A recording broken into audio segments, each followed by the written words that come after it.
Pronto. Olá, pessoal. Meu nome é Enzo Studas, sou monitor de vocês da MF2 e vamos começar agora com essa semana aqui de histologia. Estou juntamente aqui com o João Felipe, certo? E a gente vai fazer uma aulinha para vocês sobre baço e timo. Nós somos orientados pela professora Ana Carolina Ribeiro e somos monitores do Laboratório de Morfologia 2, certo? Começar aqui, esse órgão aqui é o baço, certo? É um órgão capsulado. Ele tem essa cápsula aqui de TCPD que invagina e vai formar essa cápsula, certo? E aí, o baço, como vocês estão vendo nesse módulo, ele é um órgão imunológico. Órgão imunológico secundário. Por que ele é secundário? Porque ele não participa da maturação e nem na formação de nenhuma célula linfocitária. Ele só participa do armazenamento dessas células.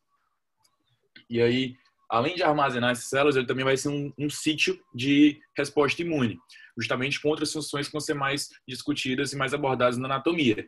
Só a título de ilustração, a gente pode citar que o baço, além desse componente imunológico, ele vai ser importante na hemocaterese, que seria nas lise das hemácias senescentes, e, além disso, na hematopoiese, na fase fetal, ou seja, o baço ele tem um componente de produção de sangue durante a fase fetal e, além disso, de armazenamento de sangue. Não é à toa que, em rupturas de baço, o paciente pode evoluir com a hipovolemia, devido à grande quantidade de sangue armazenado nesse órgão do baço, certo? Agora a gente vai partir mais para a histologia em si. Primeiro, vou localizar aqui a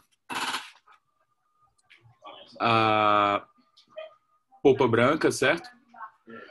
A polpa branca, ela é formada pela artéria central, certo? A polpa branca vai ser essa localização que é um pouco mais roxa, arroxeada, e ela vai ser formada pela artéria central, que seria essa artéria aqui que a gente consegue ver o componente mais muscular ao redor da artéria.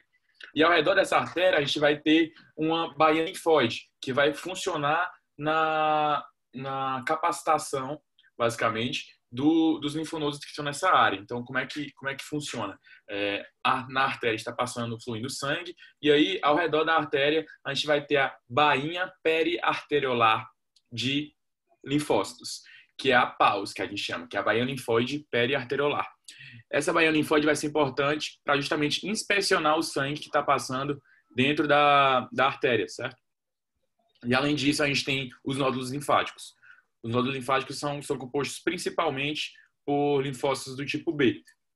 Por isso que estão um pouco mais basófilos, certo? Então, mais uma vez, a polpa branca é composta pela arteríola central, a artéria central, pela bainha linfóide periarteriolar e pelos nódulos linfáticos. E a gente parte para o outro componente do baço, que seria a polpa vermelha.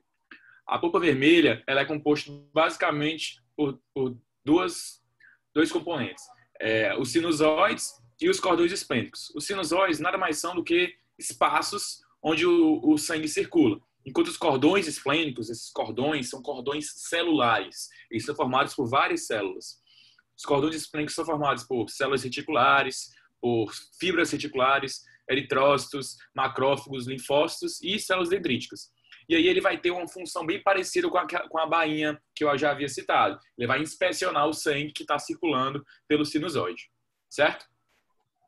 Basicamente, de baço é isso. Pronto, gente. Agora a gente vai falar um pouco do timo. O timo é um órgão localizado no mediastino superior, como vocês já bem viram na anatomia. Ele vai ser um órgão que vai ser envolto por uma cápsula de TCPD denso também. E essa cápsula ela vai invaginar para dentro do timo e vai dividir ele em lóbulos. E dentro desses lóbulos a gente vai ter a divisão entre córtex e medula. Além disso, o timo tem uma importante função que ele vai ter o processo de maturação das células T. Esse processo de maturação vai estar dividido em seleção positiva e seleção negativa.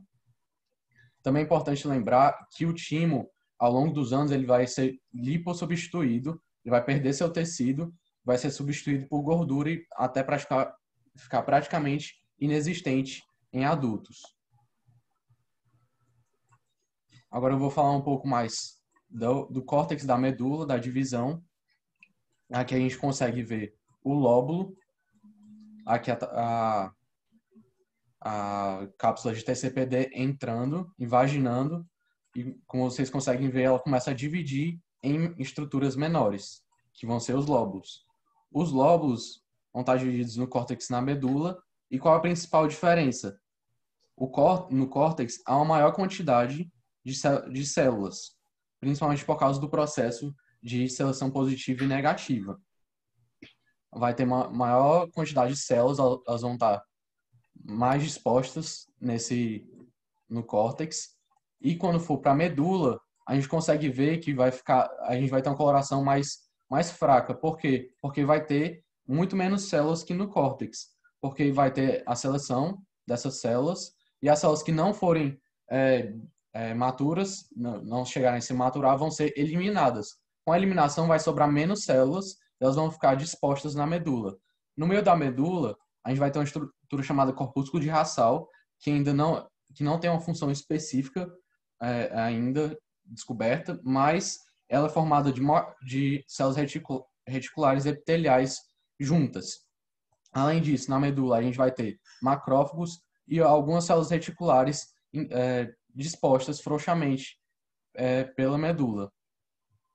De time é só isso, galera. Se tiverem alguma dúvida, podem falar com a gente, com os monitores ou com a professora Carol.